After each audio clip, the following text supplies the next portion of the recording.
Hello दोस्तों, कैसे हैं आप सभी। फिर से वही बातें, हमारे साथ जुड़े। आपको मैं बेस्ट दे रहा हूं। आपके एग्जाम्स में यहीं से सवाल आने की संभावनाएं रहेंगी।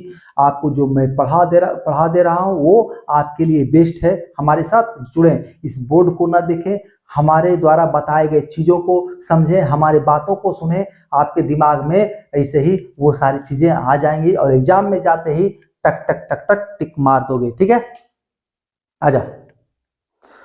हम लोग पिछले क्लासों में बुद्ध के बारे में जाना, बहुत सारी महत्वपूर्ण चीज़ों को आपको बताया हूँ। वहाँ अगर पढ़ लिया कोई दिक्कत नहीं फिर होना है भविष्य में। ठीक है, चलिए इससे संबंधित प्रश्नावली को भी देख लेते हैं, कैसे प्रश्न एग्जाम से पूछे जाते हैं। महात्मा बुद्ध की शिक्षाएं सर्वप्रथम किस रूप में संकलित की गई थी?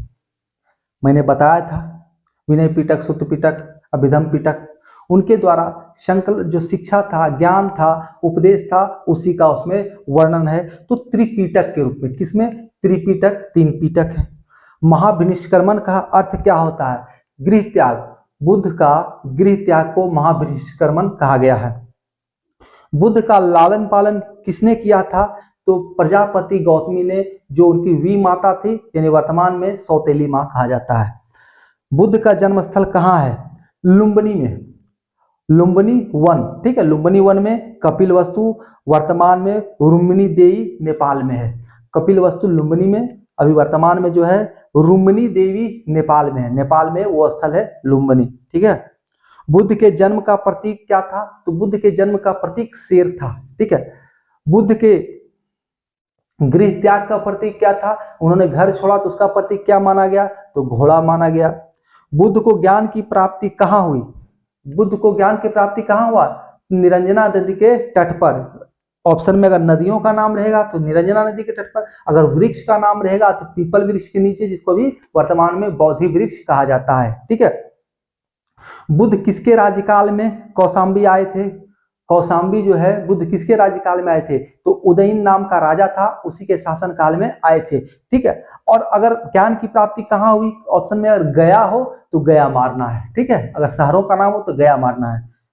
और बुद्ध किसके राज्यकाल में, शासन काल में कहाँ? कौशाम्बी, कौशाम्बी पहुंचे थे तो उदयन के शासन काल में। अष्टांगिक मार्ग की कल्पना किससे संबंधित है? अष्टांगिक मार्ग की कल्पना किससे संबंधित है? तो धर्म चक्र परिवर्तन से, यानी कि जो बुद्ध का प्रथम उपदेश था उसी से संबंधित है अष्टांगिक मार्ग, धर्म चक्र परिवर्तन। ठीक है, सारनाथ में दिए थे ना जो उपदेश। बुद्ध की उपदेश किससे संबंधित है? आचरण की शुद्धता एवं पवित्रता से। बुद्ध का उपदेश क्या था? तो भगवान को मानता नहीं था, तो किससे संबंधित था?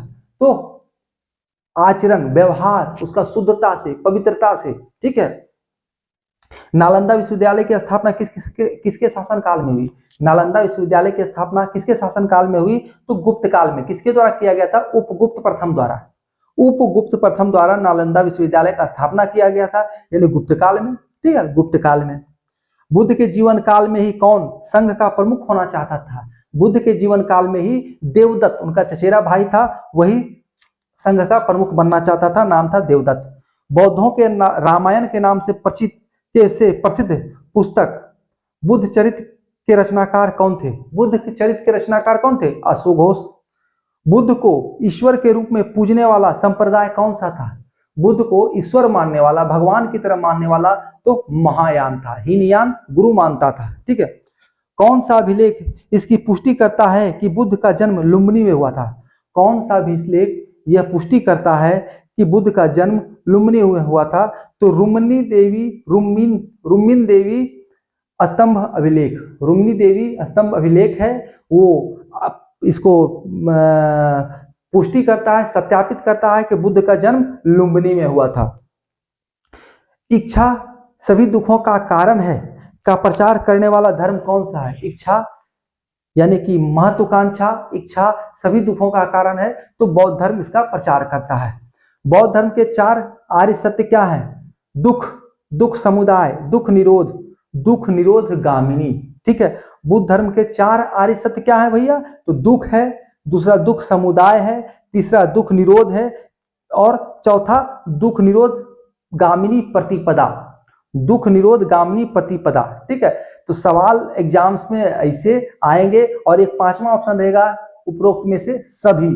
ठीक है, तो आपको ये मानना है, या तो फिर ऑप्शन ए में ये रहेगा, बाकी और में कुछ कुछ रहेगा। ठीक है, तो आपको सीधा जान लीजिए बुद्ध के 4 आर्य सत्य, बुद्ध धर्म के 4 आर्य सत्य क्या है? दुख, दुख समुदाय, दुख निरोध गामिनी प्रतिपदा। ठीक है, महायान एवं हीनयान में प्रमुख अंतर क्या है? महायान एवं हीनयान में प्रमुख अंतर क्या है?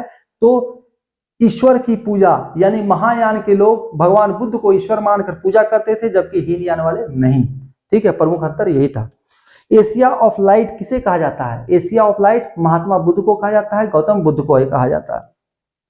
महायान के ग्रंथ किस भाषा में लिखे थे? महायान के ग्रंथ संस्कृत भाषा में थे। महायान के ग्रंथ किसमें थे? संस्कृत में। और हीनयान के ग्रंथ, महायान का जो ग्रंथ था वो संस्कृत में था।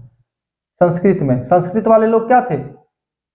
वो भगवान को पूजा करते थे, इसलिए इन्होंने बुद्ध को मान लिया ईश्वर, पूजा करने लगे। और हीनयान वाले थे, हीनयान वाले पाली था, इनका ग्रंथ पाली में था। महात्मा बुद्ध किसमें अपना उपदेश दिए थे? पाली में। वो ईश्वर को खुद नहीं मानते थे, तो ये लोग भी ईश्वर को नहीं मानते थे, ये लोग ईश्वर को नहीं मानते हैं। ठीक है, हीनयान वाले ईश्वर को नहीं मानते थे। महात्मा बुद्ध कहते थे ईश्वर उससे कुछ नहीं होता है, तो ये उन्होंने पाली में अपना उपदेश दिया। और हीनयान का भी ग्रंथ पाली में है, ये लोग भी ईश्वर को नहीं मानता है। बुद्ध को भी कहता है ईश्वर नहीं, आप गुरु है।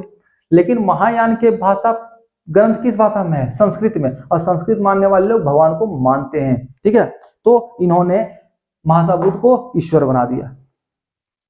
बहुत सारा चाइनीज मूवी देखिए, इतना बड़ा का हाथ आता है। अगला, शून्यता के सिद्धांत को देने वाले बौद्ध कौन थे? शून्यता के सिद्धांत को देने वाला बौद्ध भिक्षु कौन थे? शून्यता के सिद्धांत, शून्यता का सिद्धांत, बौद्ध भिक्षु कौन थे? तो नागार्जुन। कौन थे भैया? नागार्जुन। नागार्जुन हीरो नहीं,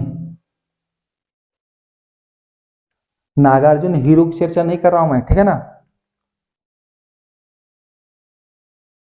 नागार्जुन थे बहुत बड़े विद्वान थे। ठीक है, शून्यता के सिद्धांत को देने वाला बौद्ध भिक्षु कौन था? तो नागार्जुन था।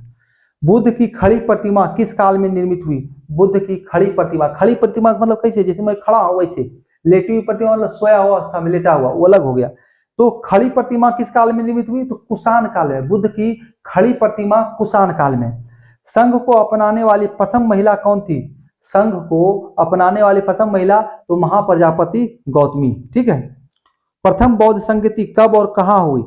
प्रथम बौद्ध संगति 483 ईसा पूर्व में। कल ही सबसे लास्ट में मैंने इसको बताया है। प्रथम बौद्ध संगति 483 बीसी, जब उनकी मृत्यु हुई थी उसी समय राजगृह में, और महाकश्यप इसके अध्यक्ष थे अजातशत्रु के शासनकाल में। सारा चीज क्लियर करता हूँ। 483 बीसी में हुआ, 483 ईसा पूर्व में। कहाँ हुआ? तो राजगृह, जो वर्तमान में राजगीर है, इसके अध्यक्ष महाकश्यप थे, और वहां के शासक जो है वो थे अजातशत्रु। ठीक है, बुद्ध ने अपने जीवन काल की अंतिम वर्षा ऋतु कहाँ बिताई? बुद्ध जो है, महात्मा बुद्ध जो है, वो अपनी अंतिम वर्षा ऋतु, अपने जीवन काल की अंतिम वर्षा ऋतु कहाँ बिताई? तो वैशाली में। कहाँ? वैशाली। चलिए, इतने सवालों के साथ हम लोग आज इस चैप्टर को समाप्त करते हैं। ये सारे के सारे 25-26 क्वेश्चन थे, महत्वपूर्ण थे, एग्जाम्स में आने वाले हैं। इससे बाहर कुछ भी नहीं रहना है। ठीक है, हमारे साथ बने रहिए। धन्यवाद।